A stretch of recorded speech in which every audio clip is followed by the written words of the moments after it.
Hey everyone, welcome back to Omocha Reviews. Anne here, and today I'm very excited to be reviewing my very first Figma and the second Figma on our channel. It's this thing of beauty right here, the Demon Slayer Tanjiro Kamado Figma DX Edition. DX meaning deluxe, meaning it is a huge upgrade from the standard edition of the Figma. You can already see that from the quality of the box alone, but of course, what makes it a huge upgrade is what's inside. Let's get it straight, this is exactly the same model as Max Factory's standard version, but it comes with an extra faceplate, some really great special effects parts, and of course, a travel-sized chibi Nezuko. So I'm gonna open this beautiful box. Did I mention the box was beautiful? I actually couldn't help myself as soon as I got it and opened it up right away. I appreciate that it was very securely packaged in between two sheets of plastic. You can rest assured that Tanjiro himself was wrapped in smaller sheets of plastic, and so was Nezuko, surprisingly. This also comes with a few more things, but I'll show you that after I run through what you see here. First, of course, is the Tanjiro Figma himself. Next are his three faceplates. The two on the left are actually part of the standard edition, one with gritted teeth for his action poses and one with the opened mouth to give him his standard friendly look. The horrified looking face on the right is actually the one that's exclusive to the DX edition. Next is a miniature model of Tanjiro's Nichiren sword. We actually have a full size, you might want to check that out. I'm so impressed with the detail, like the red marks on the handle are so impressive, and on the blade itself, just great. Also, I was very surprised they gave a bladeless version for his non-action poses. It's very thoughtful. But really, I'm not really sure why you would put him in a non-action pose when you have these really amazing special effects parts. One water and one fire for his signature techniques. Love the detail on the water one in particular, it's a little longer, and I love that it is translucent. One of the biggest highlights of this kit, however, is the tiny Nezuko that you get. Detail on her kimono and her hair, they're all just perfect. And I thought the only thing missing was really her box, until I found out that Max Factory did in fact make her a box. Only she comes with the Nezuko Figma DX edition, so you are actually meant to buy these two together. Which is, can I just say, insane product development and marketing. But anyway, aside from what I've already mentioned, this kit comes with a base that's standard to all kits, and of course, a stand that helps you prop your figure up. I'll show you how to set it up in a bit, but what's also special about this kit is that it comes with an extra extension that's especially made for your special effects parts. Next, because Tanjiro's hands and fingers are just too small to articulate, you get extra hand parts, both the left and the right. I double-checked, they really are just 7 pieces. And very thoughtfully, Max Factory included extra joints for the hand and for the action stand, just in case you lose them. And if these parts confuse you, never fear, there is actually a very helpful manual that comes with this kit, as well as a little plastic bag to store all of these parts in. Anyway, without further ado, let's talk about Tanjiro himself. On first glance, he is very definitely accurate to the anime, and I would say he's pretty well built considering that he can actually stand up by himself with no stand at all. Taking a closer look in, you can see that the details are on point. The shading on his hair is actually pretty cool.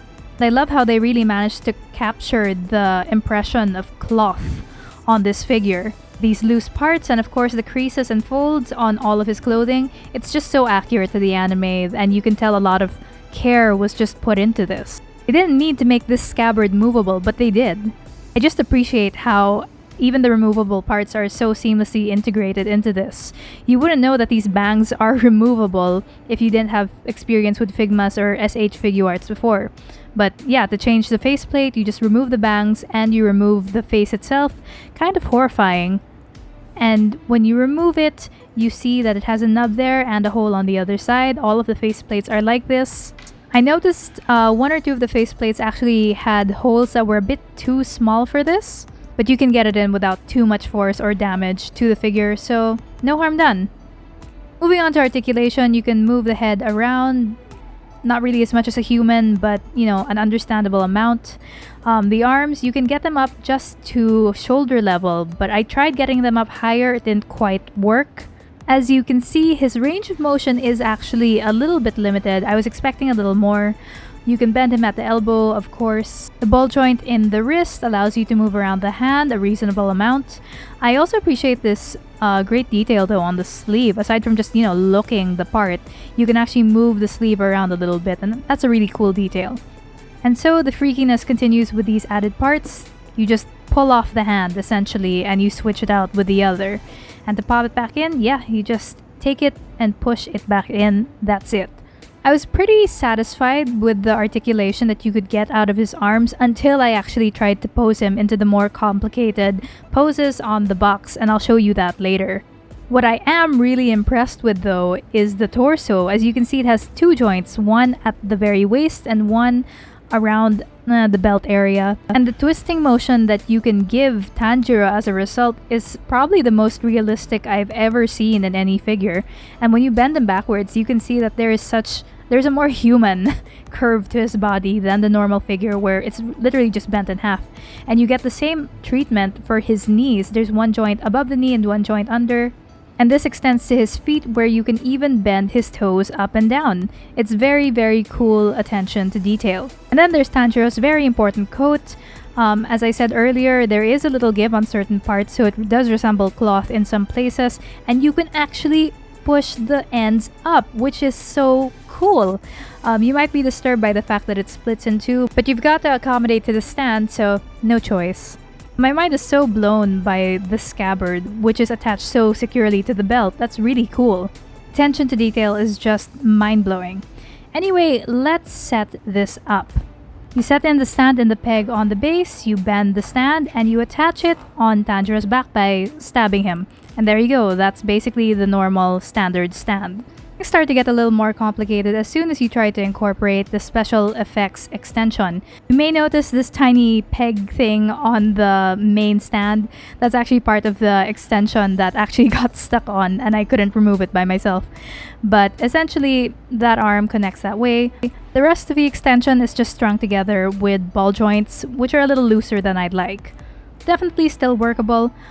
For the sword, all you need to do to insert it into this special effect part is to stab it. There is actually a hole just for the sword itself. From there, you put the sword in Tanjiro's hand and then Tanjiro into your desired pose. This is actually something that took way longer than I anticipated. If you're new to Figma, it can actually come off a bit unwieldy at first, but the end result is, of course, really great. As you can see, that's a very fierce pose. The special effects parts are awesome. But while this water technique does look pretty great, I wasn't really satisfied with how the figure came out with other poses like this downward strike on the box. I couldn't get the arms down straight like it is on the very cover actually. And while for some I could chalk it up to, just not being as familiar with anatomy, there were poses where I simply could not get Tanjiro's arms to move the way it did in the box. And of course, like I said earlier, this can really just be attributed to the limited motion of his arms. But you know what? Who cares? I love this figure and it's really wacky extra plate anyway. Definitely holds up to other figures and other Figmas. Here it is next to Sekiro. As you can see, realistically, Tanjiro is smaller. And I love that Max Factory just really stays true to the medium that these characters are from. And they make sure that even if they're from the same line, they just look so different. I love it. If you want to put Tanjiro next to your pop-up parades, you'll be happy to know that they are kind of on the same scale, Figma's being a tiny bit shorter. Next to Ed Elric, you can catch him in my other video. Both Ed and Tanjiro are kind of small people, and you can see that Tanjiro is still smaller than Ed. Really, even if you have bigger statues in your collection, like say a Monster Hunter Creators model, Tanjiro will stand up on its own. And if you want to get your money's worth, aka about $95 to $100 worth, it's best that you make use of his special effects parts. That's my only tip for you. Because really, otherwise, you may as well just get the standard edition. As much as I do like Tanjiro and the detail that was put into this, I will hold back on getting Figmas in the future, I think, simply because the price is just, it goes deep into your pocket, let's just say. But if you love Tanjiro and Demon Slayer, then I say the Figma DX is not to be missed. Anyway, that's all for today, everyone.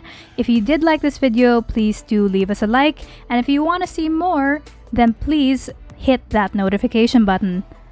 This is Anne, and until next time, goodbye!